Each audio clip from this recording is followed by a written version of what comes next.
नमस्कार।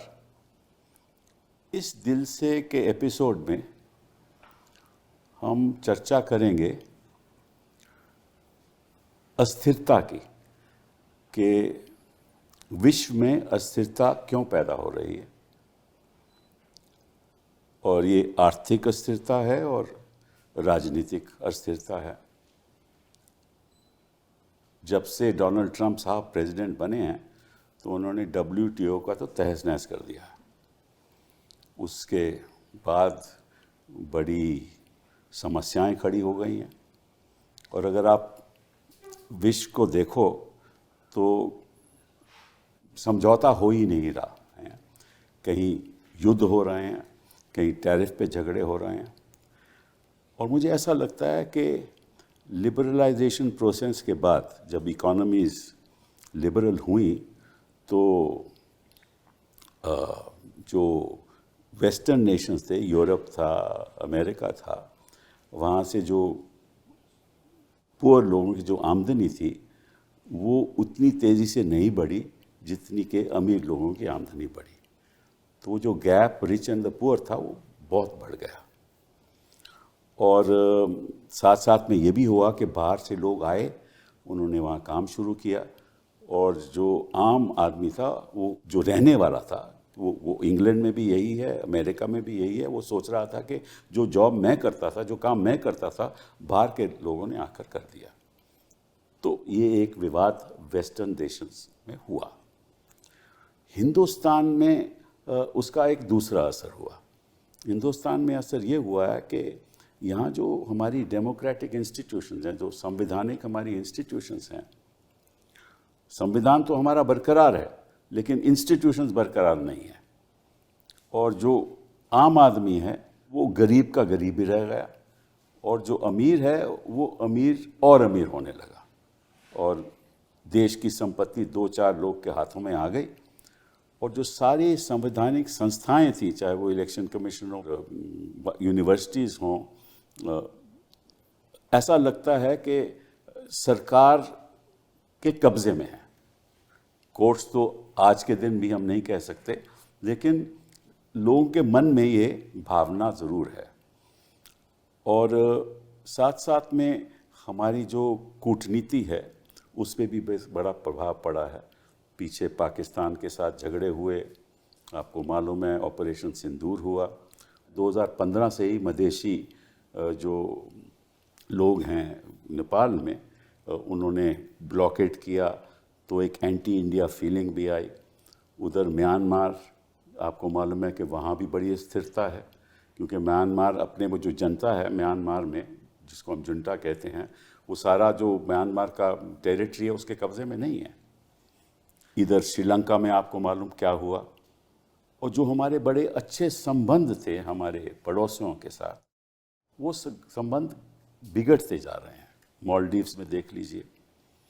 तो और हमारी जो कूटनीति अमेरिका के साथ है, जो हाउडी मोदी होता था, या Modi is a great guy, is a great friend, जो ट्रंप साहब आज भी कहते हैं, लेकिन 50% टैरिफ लगा दिए। तो जो ढांचा विश्व का है वो मैं समझता हूँ वो कमज़ोर होता जा रहा है। किस तरफ जाएगा, किस तरफ नहीं जाएगा, आज हम चर्चा करेंगे कि हमारी नेबरहुड में, हमारे पड़ोसियों के साथ, ये हमारी आज के दिन जो हमारी बातचीत चल रही है, इस जगह पे हम पहुंच गए हैं कि हमारा कोई दोस्त नहीं रहा। और अगर यही चलता रहा तो आगे के लिए हमारे लिए संकेत क्या होंगे, इसके बारे में हम आज चर्चा करेंगे। और हमारे साथ 3 ऐसे लोग हैं जो इस हकीकत को जानते हैं। सबसे पहले विवेक जी, विवेक काटजू जी, थैंक यू वेरी मच, आप इलाहाबाद से आए हैं और आपको इस नेबरहुड का बहुत मालूम है। आप कायरो में रहे, अबू धाबी, वाशिंगटन, कुआलालंपुर, आप एम्बेसडर म्यांमार में रहे, अफ़गानिस्तान, थाईलैंड, और आप joint secretary Iran, Pakistan, Afghanistan, secretary west रहे। और जब भी मैं अखबार खोलता हूँ तो आपके तो मैं लेख पढ़ता ही हूँ, टीवी में भी आपकी बात सुनता हूँ मैं बड़े गौर से। आप एक बुद्धिजीवी हो, एक बड़ी सोच समझ के साथ आप और आपको इस बारे में बहुत जानकारी है, तो thank you very much for being here. Raghavan साहब, thank you. 1982 batch of the foreign service और PhD फ्रॉम JNU, आजकल JNU की बड़ी चर्चा है और आप इतिहास के बड़े जानकार हैं, आपने कई किताबें भी लिखी हैं मिडीवल इंडिया के ख़ास तौर में, मुगल्स के बारे में, और you have great experience in south Asian policy issues.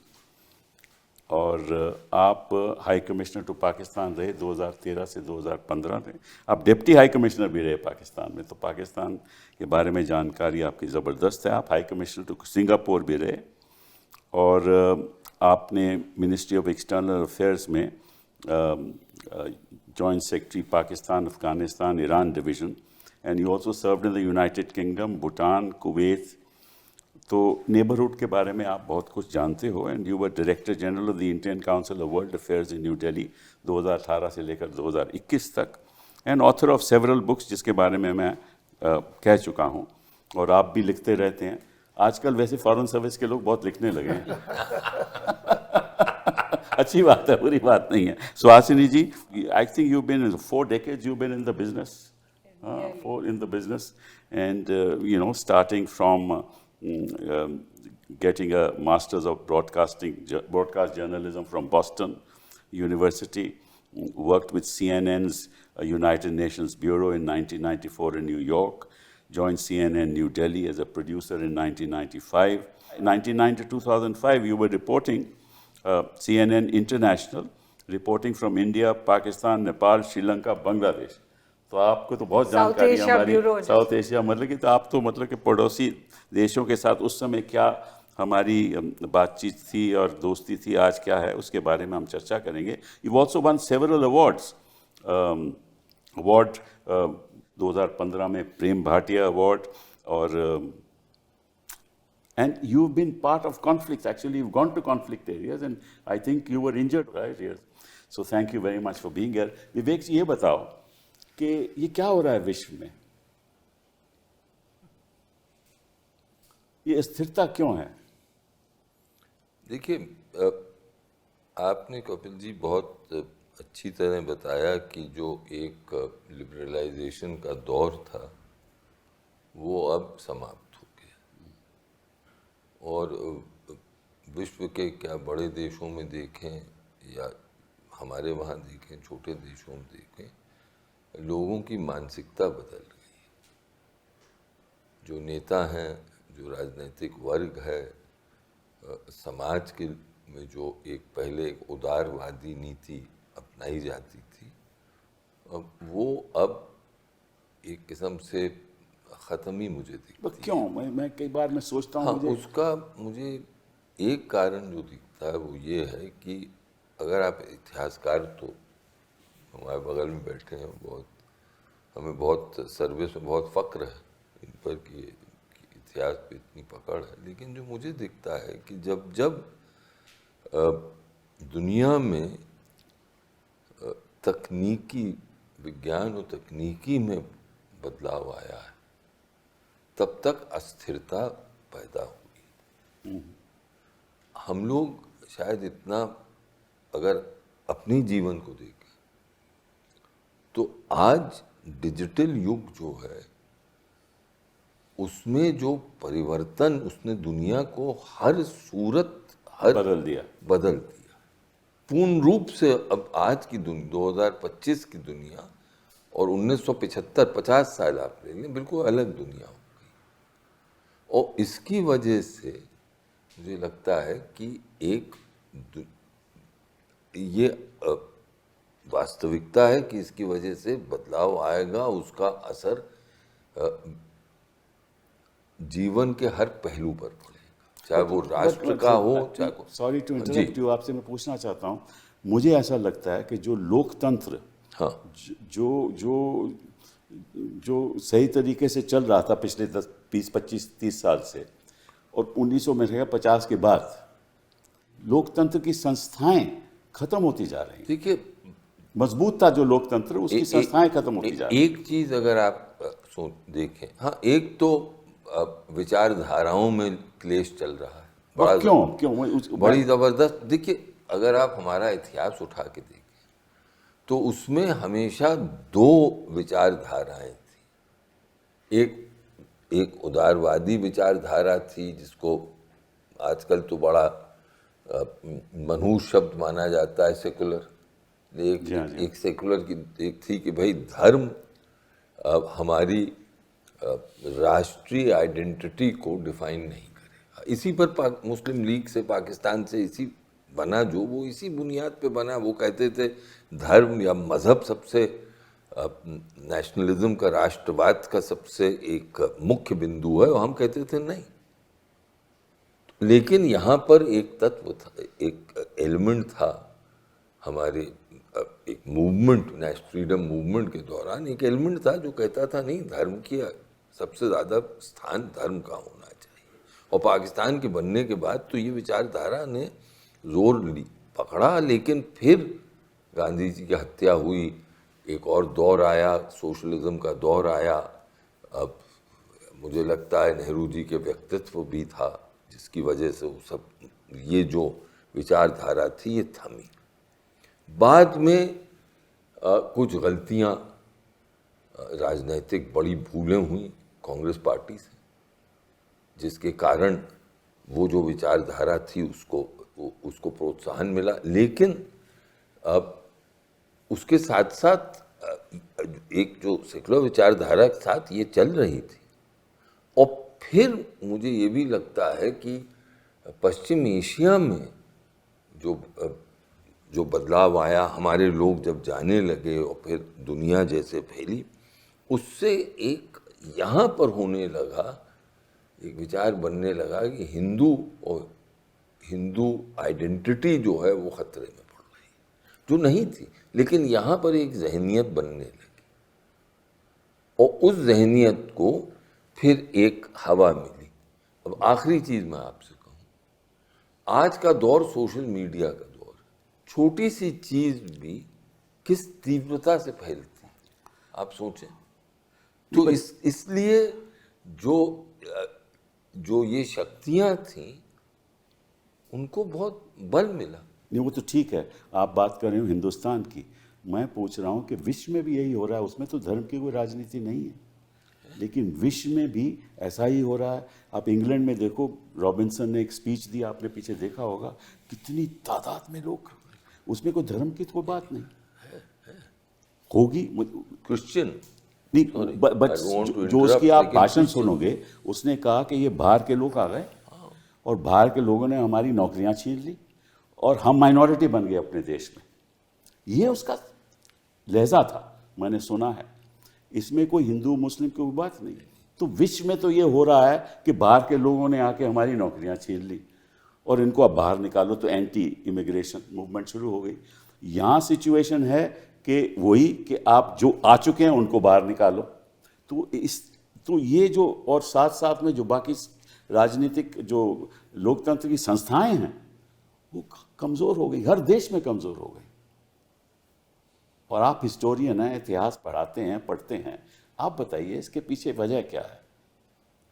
अब एक वजह को ढूंढना या आइडेंटिफाई करना इतना आसान नहीं है। ये बात जरूर सही है कि जिसे हम कहते हैं आइडेंटिटी पॉलिटिक्स या द सर्च फॉर आइडेंटिटी, इस धारणा को काफ़ी ताकत मिली है पिछले 8-10 सालों में। That is very evident. पर इसके साथ साथ कुछ और कारण भी दिखते हैं। अब जैसे अगर आप हमारे खित्ते को देखें, if you look at south Asia, what has happened in Sri Lanka, in Bangladesh, in Nepal, there's not one single reason. In Sri Lanka,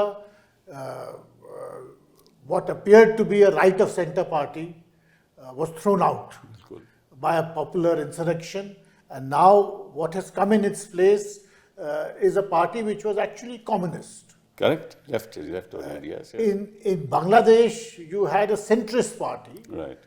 which had an authoritarian tendency, but it was a centrist party that has been thrown out by a popular insurrection, and what has taken its place appears to be something which is led by Islamists. वही communist में, तो नेपाल में communist को निकाल दिया, नेपाल में communist को निकाल दिया। तो कोई एक सिंगल मतलब वजह दिखती नहीं है साफ। तो इसमें आइडेंटिटी पॉलिटिक्स भी तो है।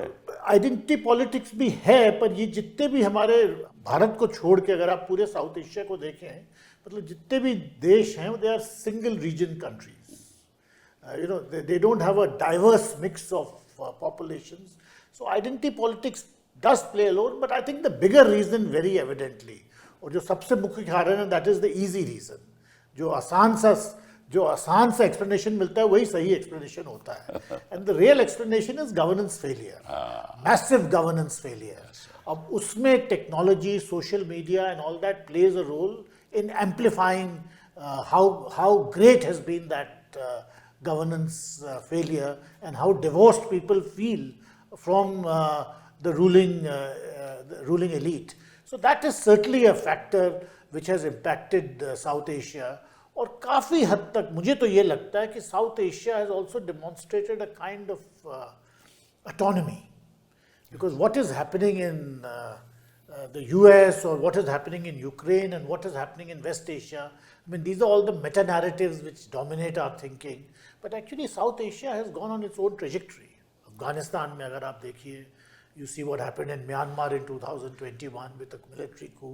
So it is, I think, to my mind, quite apart from what is happening at an international level and at a global level, this is a time when we need to really think about what is happening around us. उस पर चर्चा पे विस्तार से करेंगे, लेकिन एक चीज़ common मुझे लगती है, करप्शन सारी दुनिया में कहीं भी देख लो, वेस्ट में, यहाँ में बहुत बड़ी है, अनएम्प्लॉयमेंट बहुत बड़ी है, रोज़गार पे बहुत फ़र्क पड़ा है, और जो गैप रिच और पुअर में है, अमीर और गरीब में है, वो बढ़ता गया है। हाँ, और क्योंकि सोशल मीडिया इसको दिखाता है, ये है वजह मेरे हिसाब से अस्थिरता की। आप क्या कहती हैं? नहीं, जिस बात से आपने शुरुआत की थी कपिल जी, मैं वहीं पर कहना चाह रही हूँ कि लिबरलाइजेशन के बाद जो हमने देखा 2008-2009 में एंटी ग्लोबलाइजेशन पे आ गया। जैसे आप कह रहे थे, जो अमीर देश थे वहाँ पे लोग कह रहे थे कि हमारी सारी नौकरियाँ तो चीन और इंडिया ले गया। इंडिया, चाइना, रशिया ऐसे देशों में एक धारणा बन गई कि हमारा जो अपना कल्चर है वो चला गया, ये ग्लोबलाइजेशन के आइडेंटिटी पॉलिटिक्स, अमेरिकनाइजेशन, वेस्टर्नाइजेशन जो भी। तो एक ऐसे मतलब सोच बढ़ रहा था ग्लोबलाइजेशन के खिलाफ। 2010s में अगर आप देखें तो वर्ल्ड वाइड हमने देखा कि पॉपुलिस्ट मूवमेंट्स बहुत बढ़ी थी। तो जो लीडर्स एक तरह का कल्चरल नेशनलिज्म, पॉपुलिज्म, अथॉरिटेरियनिज्म इस दिशा में जा रहे थे। डेमोक्रेसीज में वो मतलब बाकायदा इलेक्ट होकर आए थे। एक स्कॉलर हैं जिन्होंने एक किताब लिखी है, व्हाट इज पॉपुलिज्म। उन्होंने 17 ऐसे देशों को देखा जो डेमोक्रेसीज थे, लोकतंत्र थे, जहाँ पे इस तरह का cultural nationalism, grievance politics, populism, और जहाँ पे फॉरेन पॉलिसी, डोमेस्टिक पॉलिसी का एक अंग हो गया, इनको बहुत बढ़ा मिला। अब 2020s पे आ जाइए, यहाँ पर सबसे ज़्यादा शॉक किस चीज़ से हुआ है? कोविड। अगर आप दूसरे देशों को ना देखें, हम सिर्फ साउथ एशिया में देखें, कोविड का क्या असर हुआ, तो अब आप देख रहे हैं कि ये धारणा बढ़ रही है कि नेशनलिज्म से कुछ ज़्यादा है, कुछ ग्रीवेंस है, ग्रीवेंस पॉलिटिक्स पे लोग बढ़ रहे हैं, और सोशल मीडिया जैसे आपने कहा लोग देख रहे हैं। अब कोविड से 3 चीज़ें हुई सारे साउथ एशियन कंट्रीज़ में, और कंट्रीज़ में हो सकी होंगी, लेकिन मैं साउथ एशिया की बात करूँगी। एक तो रेमिटेंसेस, ये सब घट गई, बल्कि बंद ही हो गई क्योंकि लॉकडाउन हुआ था। और जैसे नेपाल है, वहाँ 30% शायद रेमिटेंसेस से उनकी आमदनी आती है। इंडिया में शायद कम है, 3%, लेकिन श्रीलंका में, बांग्लादेश में, पाकिस्तान में, इन सब देशों में लोग ज़्यादातर बाहर जाते हैं, वहाँ से रेमिटेंसेस भेजते हैं। दूसरी चीज़ थी एक्सपोर्ट्स। आज के ज़माने में, और बल्कि अब एंटी इमिग्रेशन जो सेंटिमेंट जिसकी आप बात कर रहे थे, इसका मतलब है कि ये जो नौजवान है, पहले तो उनकी नौकरियां छिन गई, अब लग रहा है कि नौकरी मिलेगी भी नहीं। अमेरिका तक आप आज जा नहीं सकते, वीज़ाज नहीं मिल रही हैं। दूसरी बात थी एक्सपोर्ट्स। प्रोटेक्शनिज्म पूरे वर्ल्ड में आ रहा है, और हम देख रहे हैं कि एक्सपोर्ट्स, जैसे मिस्टर ट्रंप ने टैरिफ्स लगाए 50% भारत पे, लेकिन और भी देशों पे लगाए 25-20 जो हमारे से खास नहीं है उनका। उसकी बात किसी और दिन। लेकिन एक्सपोर्ट्स बंद होने से फैक्ट्रियां बंद हुई हैं, यूनिट्स बंद हुए हैं, यहाँ पर भी लोगों को बहुत आक्रोश है इस वजह से। और तीसरा था टूरिज्म। आप नेपाल को देखिए, श्रीलंका, मालदीव्स, इन सब को काफ़ी झटका हुआ है क्योंकि टूरिज्म बंद हो गया था। और अन्य इलाकों के कंपैरिजन में साउथ एशिया एक ऐसे रीजन है जहाँ इंटरनल इतना नहीं होता है। इंटरनल ना टूरिस्ट जाते हैं, इंटरनल ना बिजनेस होता है, ना एक्सपोर्ट्स होता है। इंट्रा सार्क और इंट्रा साउथ एशिया जो ट्रेड है वो 5% के करीब है। यूरोपियन यूनियन को आप देख लीजिए, वहाँ 50 से 60% उनका जो ट्रेड है, आयात निर्यात, वो अपने देशों में करते हैं। तो जब कोविड का दबाव हुआ तब वो अपनों में वो अपना ट्रेड रख सकते थे, लेकिन यहाँ पर काफ़ी मतलब भारी सदमा पहुँचा है लोगों को। मुझे लगता है इसका लोगों ने ज़्यादातर देखा नहीं, क्योंकि कोविड खत्म हो गया, फिर लोगों ने उसके बारे में सोचना बंद कर दिया। लेकिन ये एक जनरेशन है जिसके अपने मन में अस्थिरता है, रेजिलियंस उनको बनाना पड़ा, लेकिन उनको मतलब उनको किसी चीज़ पे वो विश्वास नहीं कर सकते हैं। इस माहौल में जहाँ पे नौकरियाँ भी कम हो रही हैं, जैसे आपने कहा करप्शन के बारे में चीज़ें बढ़ रही हैं, और इंट्रा रीजनल कोई ऐसी मैकेनिज्म्स नहीं है जो एक दूसरे की मदद कर सकें। इंडिया दूसरे देशों को अपना मतलब कुछ किसी तरह से मदद कर सके। इस वजह से मुझे लगता है कि ज़्यादा आक्रोश हुआ है। अब बात करेंगे हम साउथ एशिया में और हमारे जो संबंध हैं अपनी पड़ोसी देशों के साथ। इसमें मुझे एक फैक्टर लगता है कि चाइना की इकोनॉमी इतनी तेज़ी से, इतनी गति से बढ़ी, तो चाइना एक फैक्टर बन गया है हमारे पड़ोसी देशों के प्रति, क्योंकि जो इकोनॉमिक एड मेरे ख्याल चाइना ने इन्वेस्ट किया है about $65 billion in the region, और हमारा इन्वेस्टमेंट बहुत कम है उसके मुकाबले में, $12 बिलियन। तो एक तो ये है। दूसरा, ये जो पड़ोसी देशों के जो एंटी इंडिया एक सेंटिमेंट है, भारत के खिलाफ जो सेंटिमेंट है, उसकी वजह क्या है, ये मैं आपसे पूछना चाहता हूँ। देखिए, कुछ एंटी इंडिया सेंटिमेंट तो हमेशा रहा है, कोई नई चीज़ नहीं। अगर आप दक्षिण एशिया देखिए तो हम सबसे बड़े देश हैं, और अगर अंग्रेजी में कहूँ we are by far the largest country, तो एक रिजेंटमेंट होती है। अब सवाल यह है कि हमने उस रिजेंटमेंट से कैसे डील किया। मुझे याद है ये कि गुजराल साहब ने एक डॉक्ट्रिन जो उन्हीं के नाम से चली थी, उन्होंने ये कहा था इन दक्षिण एशिया के देशों से कि देखिए, जब तक आप हमारी सिक्योरिटी को नुकसान नहीं पहुंचाते हैं, हम आपकी पूर्ण मदद करने को तैयार हैं, और अपनी जो हमारी डेवलपमेंट यात्रा है उसमें आपको साथ ले चलें। मोदी जी ने, अगर आपको याद हो, जिस दिन उन्होंने शपथ ग्रहण करी 2014 में, सार्क के सब मुखियाओं को बुलाया और सब आए यहाँ। बिल्कुल। नवाज शरीफ पाकिस्तान के वो भी आए, प्रधानमंत्री, वो भी आए। उनकी फौज बहुत नाराज थी उनसे, लेकिन वो आए यहाँ। तो मोदी जी ने भी कहा कि सबका साथ सबका विकास, जो उनका स्लोगन था, उसमें पश्चिम एशिया के देश भी शामिल हैं कि भारत उनको अपने साथ ले जाना चाहिए।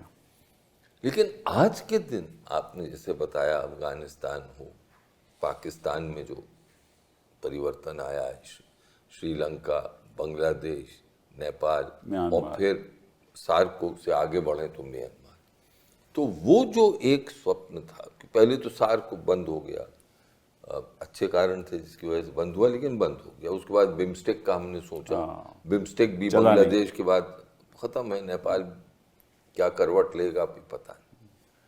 अब इस सब के बीच में आपने आइडेंटिटी पॉलिटिक्स का कहा, राघवन जी ने कहा, बिल्कुल सही है, मैं मानता हूँ, लेकिन और हर देश में अलग अलग कारण है, ये भी मैं मानता हूँ। लेकिन एक बुनियादी चीज़ जो मैंने देखी वो ये है कि धर्म की भावना हर देश में फैली।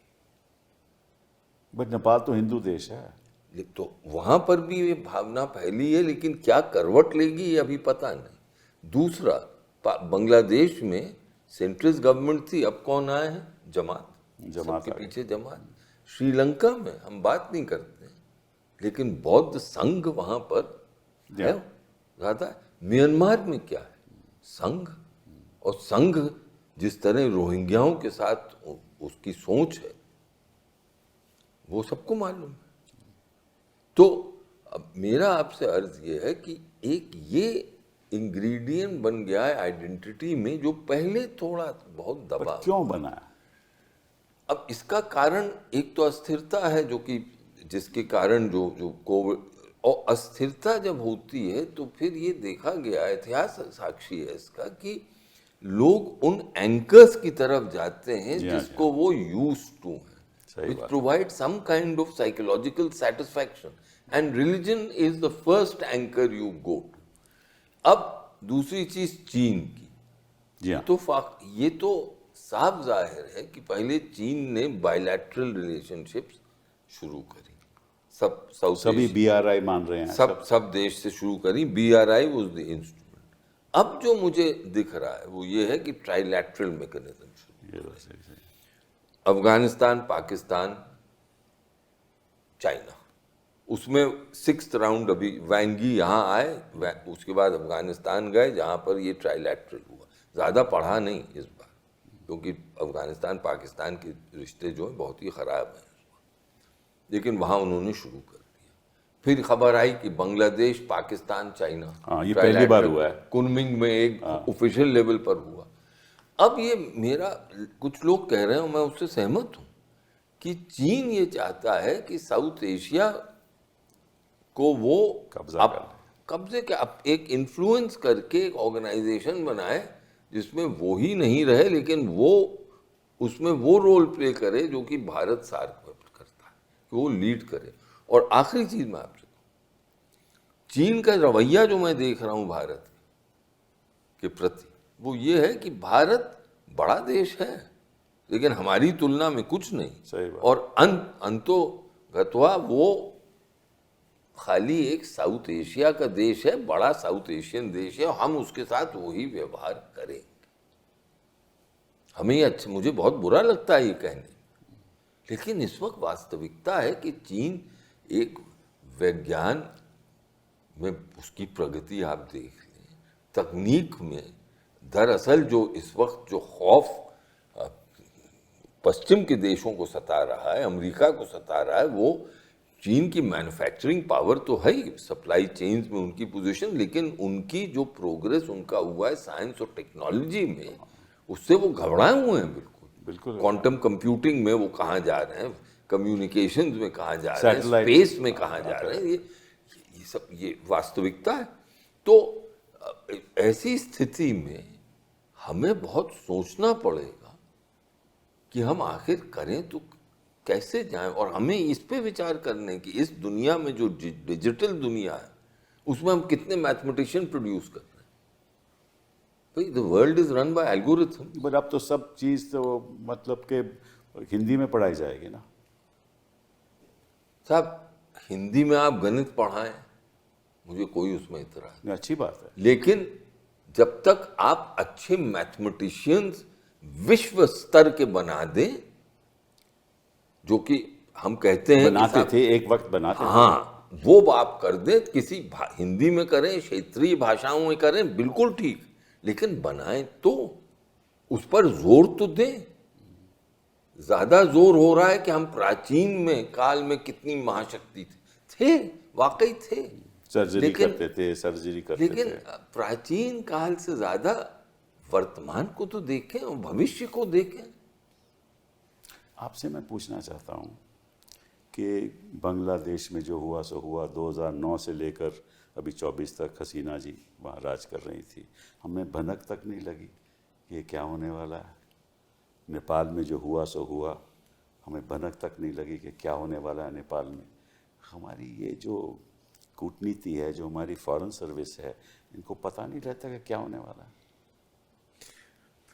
मेरे विचार में कुछ हद तक तो पता था, पर वो इतने जल्दी से और इस स्तर का बदलाव होगा इसकी किसी को भनक नहीं थी। और दूसरी बात ये भी हमको एक चीज़ समझनी चाहिए कि it's not easy to always steer events in the direction we want.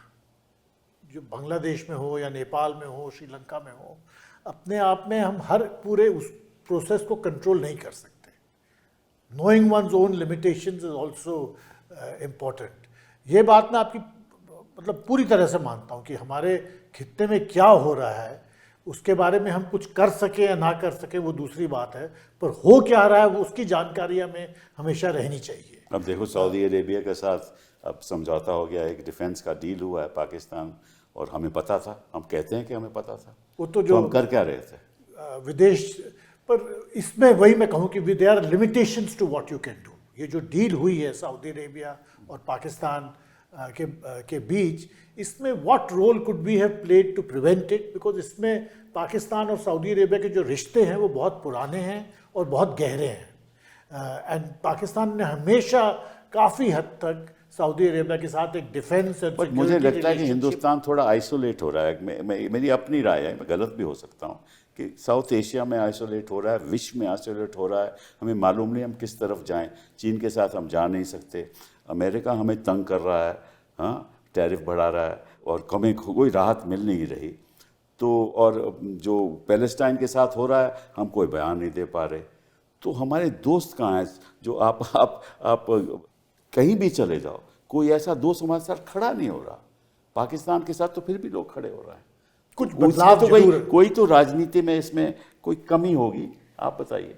नहीं, मैं कहूँगी कि हाँ ज़रूर सऊदी अरेबिया और पाकिस्तान के बहुत पुराने रिश्ते हैं. 50 साल से मिलिट्री इनकी एक साथ काम कर रही है, लेकिन हमारे भी अच्छे रिश्ते थे सऊदी अरेबिया के साथ. प्रधानमंत्री अभी अप्रैल में वो गए थे, जिस दिन पहलगाम का अटैक हुआ था वो रियाद में थे और स्ट्रेटेजिक पार्टनरशिप बना रहे थे सऊदी के साथ. ऐसा नहीं है कि सऊदी को पता नहीं होगा कि भारत पे क्या असर होगा इस तरह के म्यूचुअल डिफेंस पैक्ट का. और आप अगर उसे पढ़ें तो वहाँ लिखा है स्पष्ट तौर से उनके जॉइंट स्टेटमेंट में, जिसमें उन्होंने विवरण किया है अपने एग्रीमेंट का, कि an aggression against one of us or against either of us will be an aggression against both of us. अब आप मुझे बताइए, ऑपरेशन सिंदूर अभी खत्म नहीं हुआ है. प्रधानमंत्री जी ने कहा है कि ऑपरेशन सिंदूर अभी चलता रहेगा. आप पाकिस्तान के साथ एक वॉर लाइक सिचुएशन में हो, और इस वक्त अगर आपको किसी तरह कोई ऑपरेशन करना पड़े पाकिस्तान के खिलाफ, अब सऊदी अरेबिया उसके बीच में आ चीन भी साथ और सऊदी अरेबिया और ये एक नई बात है. पहले मैं जरूर कहूंगी कि पहले के बहुत रिश्ते थे सऊदी अरेबिया और पाकिस्तान के, लेकिन 2006 के बाद जब से हमारा स्ट्रेटेजिक पार्टनरशिप हुआ है, सऊदी अरेबिया ने बहुत सेंसिटिविटी के साथ भारत और पाकिस्तान के साथ रिश्ते बनाए हैं. और अगर वो नहीं बना रहे इस वक्त, अगर हमें बताया भी हो जो भी हो, लेकिन अगर इस तरह के वो अरेंजमेंट कर रहे हैं, उसकी दो वजह हैं. एक तो ये ज़रूर है कि इजराइल ने जो कतर पे जो हमला किया, उसके बाद पूरे गल्फ में अफरा तफरी मची हुई है कि अगर गल्फ में, जहाँ आपको शायद पता होगा, कतर में यूएस का सबसे बड़ा बेस है, अलुदैद बेस जो है उनका, सेंटकॉम का हेडक्वार्टर है. वहाँ पैलेस्टीनी, वहाँ हमास के लोग थे. बिल्कुल, और हमास के लोग वहाँ अमेरिका के नुमाइंदे में थे, क्योंकि वो वहाँ मीडिएशन के लिए कतर एक रोल अदा करता है, और वो अमेरिका के सीज फायर प्रपोजल के लिए मिले थे, उस पर बातचीत करने के लिए कि क्या सीज फायर हो सकता है, क्या हॉस्टेजेस को रिलीज कर सकता है.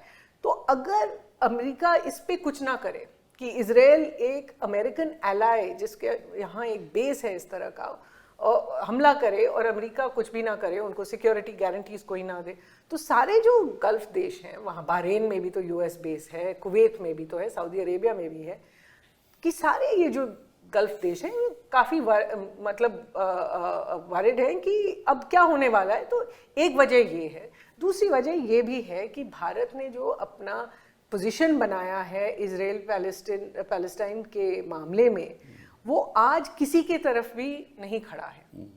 ना इजराइल के साथ पूरी तरह से खड़े हो सकते हैं, टेररिज्म के मामले पे शायद खड़े हो सकते हैं, लेकिन जैसे आपने देखा इजराइल ने जब हमला किया कतर पे, तो प्रधानमंत्री ने कड़ी निंदा की, उन्होंने कहा वायलेशन ऑफ सॉवरेनिटी. और ना पैलेस्टीनियंस के साथ, वहाँ 65,000 लोग मरे हैं, उनमें से 20,000 बच्चे हैं, और भारत ने शायद मुश्किल से 2 ऐसे स्टेटमेंट्स दिए होंगे पिछले साल में जिसमें उन्होंने कहा है कि ऐसी चीजें होनी नहीं चाहिए, ये नहीं कि कौन कर रहा है, किस पे कर रहा है, किस तरह से उन पर गुजर रही है। तो मुझे लगता है हम ना घर के ना घाट के बन गए हैं। तो गल्फ में हमारी जो हस्ती थी वो शायद उसमें थोड़ी सी वो घटी है। तीसरी बात ये है कि भारत और पाकिस्तान के बीच में ये जो ऑपरेशन सिंदूर हुआ, उसके बाद हमें आज तक हमें सोचना चाहिए कि हमने क्यों, जो पार्लियामेंटेरियंस जब गए थे, इनफैक्ट आपके शो पे शायद राय पहली बार बताई गई थी, लेकिन वो जब वापस आए तो उन्होंने क्या कहा? उन्होंने कहा कि गल्फ देशों में हमें बार बार पूछा जा रहा था कि आप पैलेस्टीनियन के बारे में क्यों नहीं, पैलेस्टाइनियन के बारे में, और हमारे देश में माइनॉरिटीज की क्या स्थिति है। अगर हम सेल्फ रिफ्लेक्ट नहीं कर सकते हैं कि हमारी किस तरह से हमारी इमेज बन रही है वर्ल्ड में, और हम बस कहते रहे कि विश्वगुरु विश्वमित्र जो भी है, तो इस तरह से तो कूटनीति नहीं बनेगी। कूटनीति तभी बनेगी जब हमें, एज एम्बेसडर राघवन सेड, कि we must also have the humility to know what the situation is. अब देखो नेपाल की बात करते हैं। नेपाल में ओली सत्ता में आए, 2020 में आए, फिर दोबारा सत्ता में आए, ठीक है ना, और उन्होंने स्टेटमेंट दी कि भाई लिपुले और काला पानी उन्होंने क्लेम किया, हाँ, और उस पर नाराज़गी थी। तो हमें ये नहीं मालूम था कि नेपाल में ऐसा बदलाव आने वाला है, चीन के साथ ये मिलेंगे, हमारा नुकसान हो जाएगा, हम अपने के साथ रिश्ते अच्छे रखें, क्योंकि नेपाल तो एक लैंडलॉक कंट्री है ना, बिना हमारे तो उनका कुछ हो ही नहीं सकता। सारा पेट्रोलियम प्रोडक्ट यहाँ से जाता है, सब वस्तुएं यहाँ से जाती हैं, और फिर मधेशी हुआ तो उन्होंने हमें ब्लेम किया कि हमारी वजह से ब्लॉकेड हो रहा है। तो ये तो एक इतिहास की बात है, ये 2015 की बात है। तो हमें मालूम है कि भाई नेपाल में हमारे खिलाफ एक एंटी इंडिया फीलिंग हो रही है, लेकिन हमने उसके बावजूद कुछ नहीं किया, कोई कदम नहीं उठाया। और ये क्यों? मुझसे पूछ। हाँ, आपसे पूछ। देखिए, नेपाल में भी एक एंटी इंडिया फीलिंग थोड़ी बहुत हमेशा वो शुरू से रही। वही छोटा देश बड़ा देश। अब नेपाल में भारत उनकी, चाहे हम चाहें या ना चाहें, उनकी अंदरूनी राजनीति का एक हिस्सा बन जाता है, इनेविटेबली बन जाता है। हम चाहे कितने भी किनारा कशी करें, वो आपस में जब बात करते हैं तो भारत की आ ही जाती है।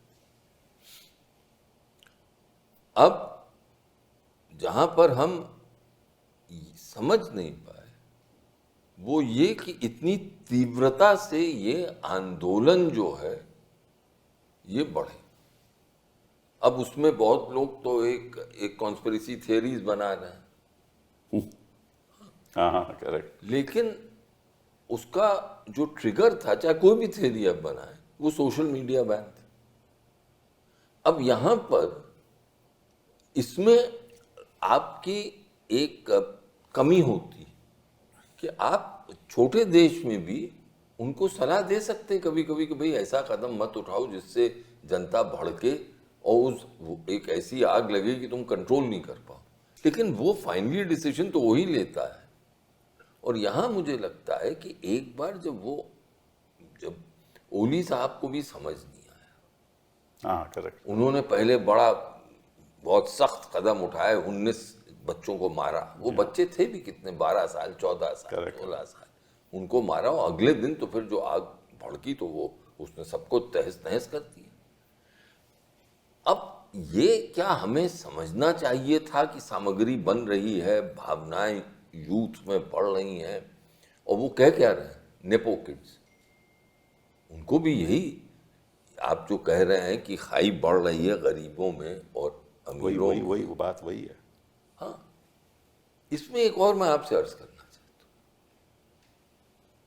और वो ये है कि अगर भारत की तरफ हम देखें, हमारी, और आप तो इतने दिनों दौर, आपने कितने दशक गुजारे हैं राजनीति में, आप शायद मेरी बात से सहमत होंगे। पहले हम जब कहते थे कि हम प्रगति कर रहे हैं, जो कि हम कर रहे हैं, वो करी है स्वतंत्रता के बाद से, अभी आज का भारत वो भारत तो नहीं है, लेकिन हम हमेशा उसके साथ साथ अपनी एक ह्यूमिलिटी के साथ ये भी कहते थे कि बहुत रास्ता हमने तय कर लिया, लेकिन अभी भी बहुत रास्ता तय करना है। हम ये कहते थे कि हमारी कृषि में एक विशेष मुश्किलें, 50% लोग आपकी कृषि में हैं, 15% GDP वहाँ से आता है, तो साफ जाहिर है कि कृषि की क्या हालत है, किसान की क्या हालत है, सही बात। गुर्बत कितनी, और हम उसको छुपाते नहीं थे। आप छुपाते हैं। हम उसको अपनी प्रगति के साथ साथ ये भी कहते थे कि भाई अगर हम ट्रेड एग्रीमेंट कर रहे हैं तो फिर हमें एग्रीकल्चर की तरफ ध्यान देना ही होगा। हम वो उस पर हम उसको उन लोगों को नज़रअंदाज नहीं कर सकते। लेकिन अब मैं ये देखता हूँ कि हमारे नैरेटिव में, शायद मेरे सहयोगी इसको मुझे गलत समझें या गलत कहें कि मैं गलत कह रहा हूँ, हमारे नैरेटिव में आजकल खाली एक ये दिखाया जा रहा है कि हमने यहाँ प्रगति करी, हम अब थर्ड लार्जेस्ट इकॉनमी होंगे। हाँ बिल्कुल। ये भूल जाते हैं कि थर्ड लार्जेस्ट इकॉनमी के साथ साथ हमारी पर कैपिटा इनकम क्या है, बिल्कुल सही। 120। कि हमारी ह्यूमन डेवलपमेंट इंडस्ट्रीज में कहीं जगहों तो सब सहारन अफ्रीका के नीचे है, सही बात है, सही कि रिच एंड पुअर का गैप बात। कितना हम बड़ा है। कूटनीति से दूर हो गए जरा। नहीं, हम अगर इस हकीकत को दुनिया के सामने बयान करने में शर्माते हैं तो हमें शर्माने, पहले तो हम नहीं शर्माते थे, क्योंकि अगर 1947 देखिए और आज का भारत देखिए तो वो दुनिया मानती कि आपने बहुत प्रगति की है और दुनिया आपकी प्रगति से इम्प्रेस्ड है। अब मैंने देखा वो क्या जो अमेरिका का ट्रेजरी सेक्रेटरी, नहीं लुटनिक या ट्रेजरी लुटनिक, सेक्रेटरी ने लुटनिक, शायद, लुटनिक। कॉमर्स सेक्रेटरी तो लुटनिक है, वो लुटनिक। ट्रेजरी बेसेंट है शायद। हाँ। उनमें से एक किसी ने कहा कि आप 140 करोड़ के देश हैं, आप इतने महान बड़े देश हैं, इतनी economy, you can't buy a bushel of corn from us, कि एक मक्के की आप थोड़ा मक्का हमसे नहीं खरीद सकते। अब उस क्या दिखाता है कि उसके जहन में भारत की जो मुश्किलें हैं, जो भारत की गुर्बत है, उस पर नजर नहीं है, क्योंकि आपने वो नजर ढकने की कोशिश करी।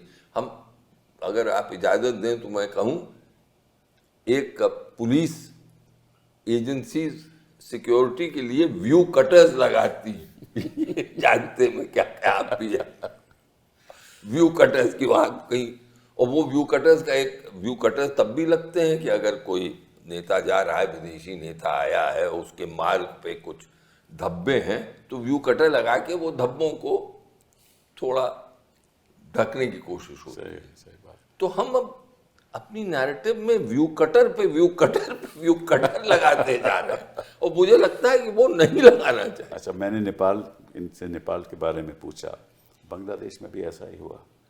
अब ये तो नहीं कि बांग्लादेश के बारे में ये कहा नहीं जा रहा था कि वहाँ की जो सरकार है वो सही तरीके से इलेक्शन नहीं कराती, कहा जा रहा था। विश्व के लोग कहते थे वहाँ करप्शन बड़ी ज़्यादा है, दूसरी पार्टी को जेल में रखा हुआ है, कहते थे ना। तो हमें मालूम था किस दिन तो बम फटेगा, और फिर भी हम कहते रहे और कभी सलाह नहीं दी हसीना जी को हमने। तो वो जो नेपाल में हुआ वही बांग्लादेश में हुआ। तो ये कहीं ना कहीं आप दोनों फॉरेन सर्विस में हैं, इसलिए मैं नहीं चाहता कि आप कोई निंदा करें, लेकिन कहीं ना कहीं तो चूक है। नहीं, उनको दी सलाह शायद दी और उन्होंने शायद ली नहीं। नहीं, ये सही बात है, ये कई बार दी। और हो सकता है कि सलाह ये 2-3 बार या शायद ज़्यादा भी दी, और कुछ हद तक काफ़ी लोग बांग्लादेश में भी ये सलाह दे रहे थे कि बात बहुत आगे बढ़ रही है। पर जैसे मैंने कहा कि कुछ हद तक हमारे भी लिमिटेशंस हैं।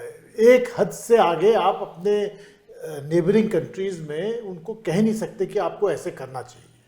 अगर वो गलती भी कर रहे हैं तो उनकी खुद की गलतियां हैं। That is what sovereignty in the end means, and you should not even try it. अगर कोई गलती कर रहा है तो फिर दूसरी साइड से आपको बातचीत करनी चाहिए ना। चलिए मान लिया कि हसीना जी गलत कर रही थी, आपको मालूम था कि दूसरी साइड, ये स्थिति तो ना आती कि आज के दिन चीन, पाकिस्तान और बांग्लादेश पहली बार मिले हैं 2071 के बाद, इससे पहले तो कभी मिले नहीं। तो आप इतना तो कर सकते हो कि दूसरी साइड से, of course there are many things we can do.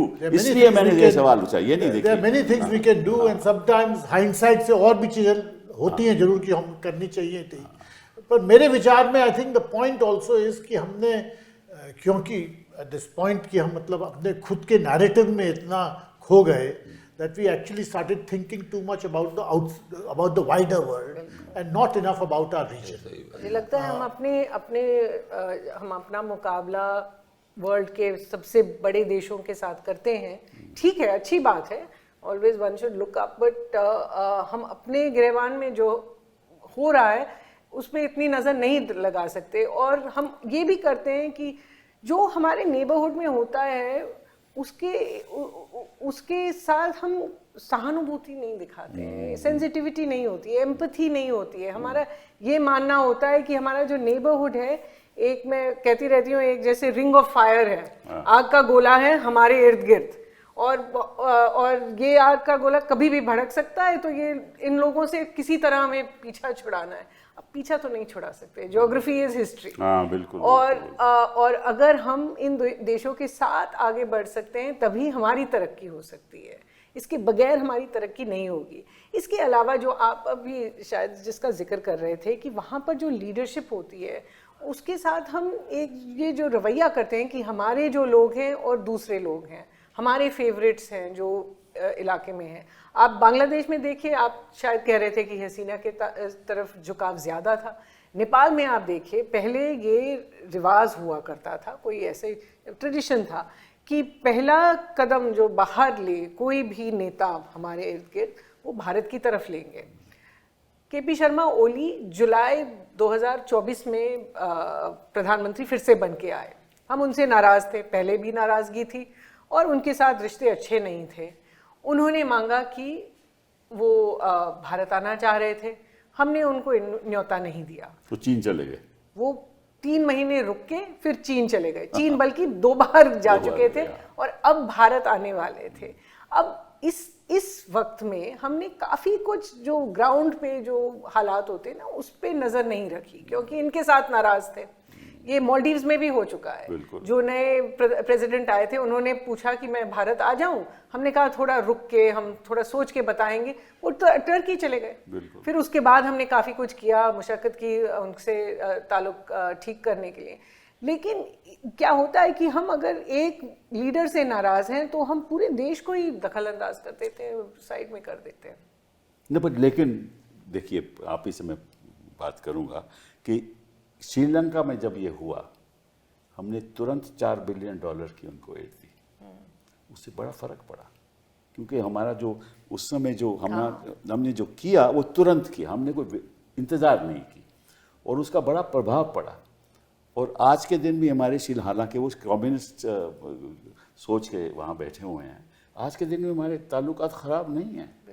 तो हमें, क्योंकि हमने सहानुभूति दिखाई उस वक्त पे, इसलिए मैंने शायद उसके थोड़े पहले भी हम कर सकते थे, लेकिन हमने किया जब किया। करेक्ट। तो ये चीज़ें हम कर सकते हैं और हमने वो, मतलब कि हम प्रोपेगेंडा में ज़्यादा, I am sorry to say that, propaganda में ज़्यादा बिलीव करते हैं, रियलिटी में अब देखते नहीं। मैंने एक डिप्लोमेट से एक बार कहा था कि दाने दाने पे, पहले तो कहते थे दाने दाने पे खाने वाले का नाम लिखा है, अब दाने दाने पे देने वाले का नाम लिखते हैं हम कि ये कम फ्रॉम इंडिया, जो राइस की बोरी है, जो वीट की बोरी है। मैं एक इस पे कह दूं, मैं अफगानिस्तान में एम्बेसडर था, तो ये अमूमन सब जगह लिखा जाता है gift from US, gift from this place.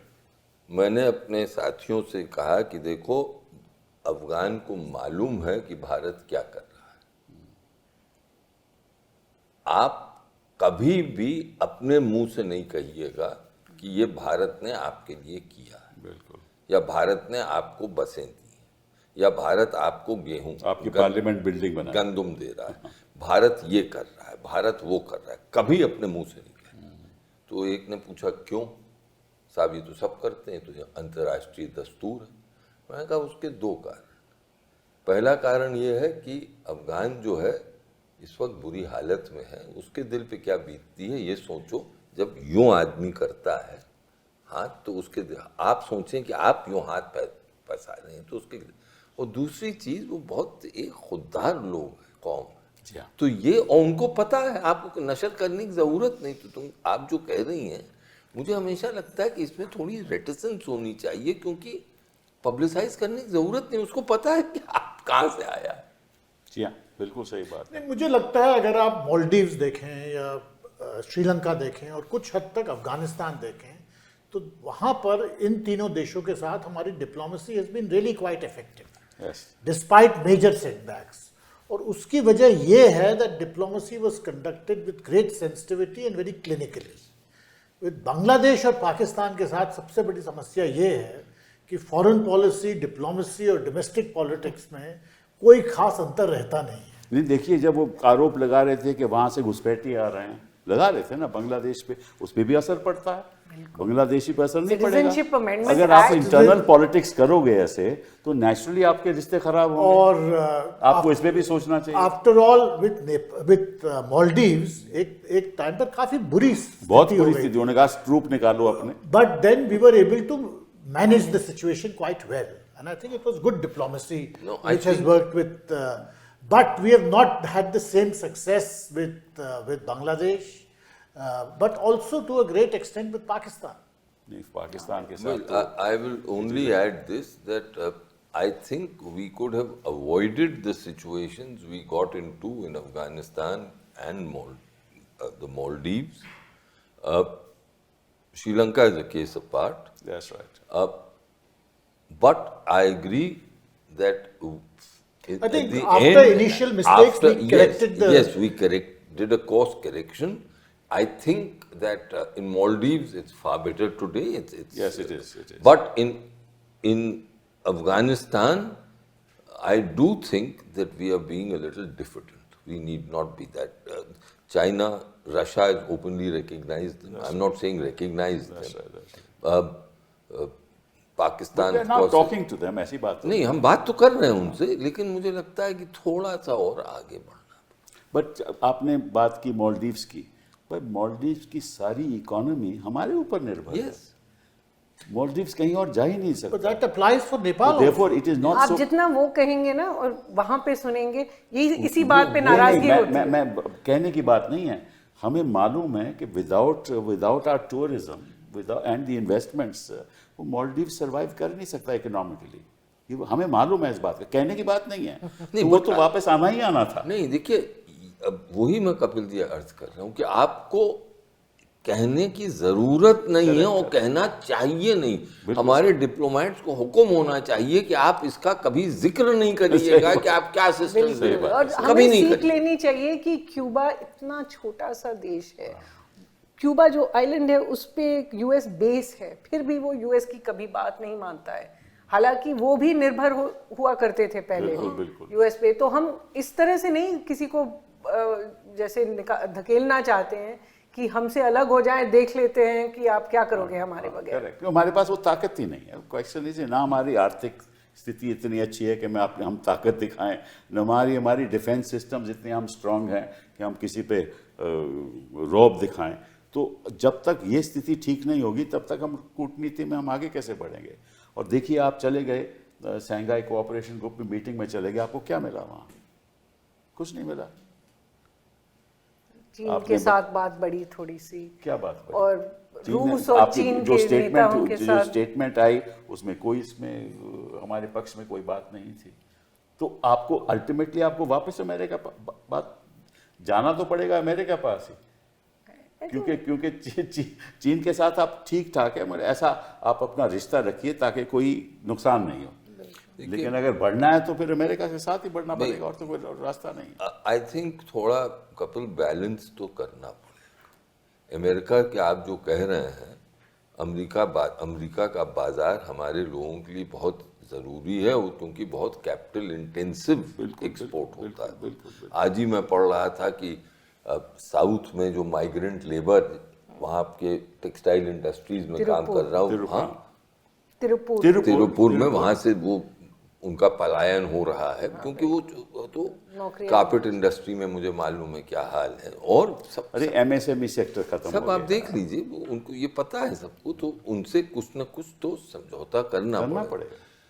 चीन, मेरा अपने पर्सनल व्यू हो सकता है मैं गलत हूँ, कि लॉन्ग टर्म में आपका स्ट्रेटेजिक राइवल है, ये वास्तविकता है। इससे रूस से पारंपरिक रिश्ते हैं, ठीक रखने हैं, थोड़ी दूरी आ गई थी, लेकिन एक परसेप्शन आ गया था भारत में, और अब मैं कहूँ विश्व के कई हलकों में, कि भारत का relationship say with America is now superseding its other relationships in a very big way.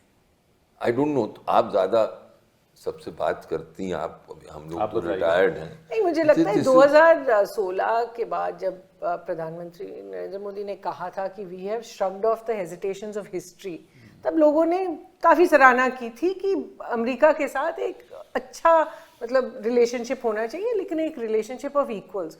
उसके बाद मुझे लगता है कि चाहे वो क्वाड पे था, चाहे वो जो अग्रीमेंट्स हमने साइन किए हैं अमेरिका के साथ, जो अमेरिका का रुख बन गया कि यहाँ पर डिप्लोमेट्स आते थे और चीन के खिलाफ या रूस के खिलाफ, ईरान के खिलाफ कुछ ना कुछ पब्लिकली बोल देते थे.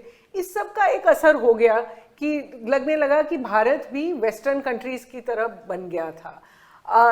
2022 के बाद थोड़ा सा उसमें बदलाव आया जब हमने कहा कि रूस से हम नाता नहीं तोड़ेंगे, और उसके बाद अगर आप देखें फिर रिलेशंस और देशों के साथ भी थोड़ी हद तक बेटर हुई थी.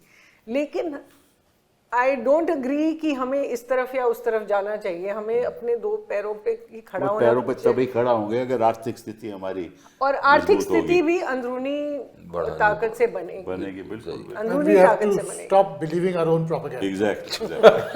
नहीं, बिल्कुल सही कहा. अब देखिए आप ये साउथ एशिया की आप सिचुएशन देखिए. बांग्लादेश में क्या होगा हमें नहीं मालूम, आने वाले दिनों में क्या होगा. नेपाल में क्या होगा हमें नहीं मालूम. भूटान भी चीन के साथ बातचीत कर रहा है आज के दिन, पहले नहीं करते थे. ठीक है ना. पाकिस्तान के साथ हमारे रिश्ते हैं ही हैं, आपको मालूम है क्या हैं वो रिश्ते. उधर थाईलैंड और कंबोडिया के साथ लड़ाई हो रही है. उधर म्यांमार पूरे कंट्रोल में नहीं है, उनकी जुंटा गवर्नमेंट पूरे कंट्रोल में नहीं है. वहाँ भी कुछ territories are occupied by others. ठीक है. और इस सिचुएशन में, और थाईलैंड में प्राइम मिनिस्टर साहब को आपको मालूम है, तो मतलब कि राजनीति अस्थिर है. और जो हमारी जो WTO जो है दैट इज डिसमेंटल्ड. अब everything depends on bilateral relationship. Bilateral में आपके कितने FTAs आप कर सकते हो, उसमें कितना आपको फायदा होगा, कितना नहीं होगा. FTOs भी तभी आप जिस is like saying you have a bilateral relation with anybody. जो ताकतवर है वो अपनी कंडीशंस मनवाएगा. बात होती है ताकत की. हमारे पास ना आर्थिक ताकत है ना हमारे पास राजनीतिक ताकत है. और आज हम FTA की बात करते हैं, लेकिन जो पहले हमने FTA किया था सैफ्टा साउथ एशिया में, उसकी तो बिल्कुल हमें कोई परवाह नहीं है, उसको तो खत्म कर दिया. This is one problem which has emerged कि मतलब we have lost grip on the regional narrative. Exactly. And we are looking at individual countries bilaterally. Exactly. पर वो जो regional sweetener था, in which India had a leadership role, Correct. that we have given up. और उससे एक vacuum create हो गया. सही बात. आई वुड सबमिट कि ऐसा नहीं है कि आर्थिक ताकत नहीं, पूरा मैं कह दूं, नहीं पूरा तो कभी नहीं हो सकता. पूरा आर्थिक ताकत नहीं है, लेकिन हमें जो हमारी ताकत है उसको एग्जैजरेट नहीं. That is what I will submit to you. और यही मैंने आपसे कहा कि जो नैरेटिव हम बना रहे हैं कि साहब थर्ड लार्जेस्ट इकोनॉमी ये वो नहीं, पर अगर हम इसको एक सक्रिय तौर से देखें, पॉजिटिवली हम देखें, अगर आज भारत का मार्केट पूरा साउथ एशिया था तो हमारा जो मार्केट होता वो डबल हो जाता. अगर हम रिसोर्सेज को साउथ एशिया से ले पाए, टूरिज्म, स्टूडेंट्स, बिजनेस प्रोफेशनल्स की वीज़ाज हम खोल देते, तो जो साउथ एशिया ही होता उससे ही हमें ताकत मिलती. लेकिन हमने आज साउथ एशिया को बिल्कुल नकार दिया है. अब हम जो करते हैं, जैसे आपने कहा, बायलैटरल तौर पे कुछ देशों के साथ ठीक होगा, लेकिन वैसे हम सिंगापुर देखेंगे या जापान देखेंगे या अमेरिका देखेंगे या यूरोप देखेंगे. साउथ एशिया को जो हम एक रीजन की तरह हम देखते थे, आज हम देखते नहीं है, और उससे हमें काफी नुकसान है. तो उसकी गलती किसकी? गलती ये सोच की है कि हमारा जो नेबरहुड है वो काउंट नहीं करता, कि उसका कोई सार्क चल रहा था, फिर सार्क खत्म हो गया. नहीं, ये तो गलती थी कि जब सार्क से हम हटे, हमने ये नहीं सोचा कि अब क्या होना चाहिए. हमने सोचा बिम्स्टेक इसकी जगह ले लेगा, पर बिम्स्टेक की खुद कमियां निकली, क्योंकि म्यांमार में जो स्थिति थी वो बिगड़ती ही गई. फिर उसके बाद बांग्लादेश और बिम्स्टेक कभी सार्क की जगह पूरी तरह से ले भी नहीं सकता. So this absence of a regional narrative, in our thinking and in our policy, अब उसके कॉन्सिक्वेंसेस बहुत भारी पड़ रहे हैं। उसके अंतर्राष्ट्रीय कॉन्सिक्वेंसेस भी हैं। अंतर्राष्ट्रीय कॉन्सिक्वेंसेस भी हैं उसके। क्योंकि जिस तरह लोग हमें देखेंगे, अगर हम एक साउथ एशियन रिप्रेजेंटेटिव के तौर पे देखते तो एक दूसरा ओहदा होता। आज उनको लगता है कि भारत एक ऐसा देश है जो उसको अपने इलाके में खुद पता नहीं है कि नेपाल में क्या होने वाला है या बांग्लादेश। जैसे ऑपरेशन सिंदूर के बाद इतने सारे डेलीगेशंस गए, साउथ एशियन कंट्रीज में कोई नहीं गया, और ये एक बहुत बड़ी कमी थी, because it showed that you're not really concerned about your immediate. सोचा भी नहीं कि उनसे। Nor are you confident. नहीं, I agree with you. You should never take your neighbors for granted. That's right. Even if they're very small. I think special attention has to be paid to neighbors. वो नहीं हो रही। चलिए, let's hope कि आने वाले दिनों में तड़क भड़क नेबरहुड पे ज़्यादा मतलब कि इसको बढ़ावा देना चाहिए रिश्तों को। लेकिन एक बात ज़रूर है जिससे मैं आपसे सहमत नहीं हूँ, हमारी जो इकोनॉमी है वो इसलिए चल रही है डोमेस्टिक कंजम्पशन की वजह से। नहीं, तो वो तो फैक्ट है, वो तो हमेशा होनी। हाँ, तो क्योंकि हमारे जो 1.4 बिलियन जो पीपल हैं वो तो हमारी इकोनॉमी को बरकरार रखेंगे, इसमें हमारा कोई ताकत नहीं है, क्योंकि लोगों को चीज़ों की ज़रूरत है, वो ख़रीदेंगे। उनके पास 10 रुपये हों, 100 रुपये हों, 1000 रुपये हों, इकोनॉमी हमारी बढ़ती रहेगी। हमारी आर्थिक स्थिति अच्छी नहीं है। इस बात पे चर्चा एक और दिन चर्चा होगी चर्चा होगी। फिलहाल साउथ एशिया को बरकरार रहना चाहिए और हम एक लीडर के तौर पे हमें उतरना चाहिए। बहुत बहुत धन्यवाद। लेकिन कभी कहिए नहीं कि लीडर। धन्यवाद। Thank you.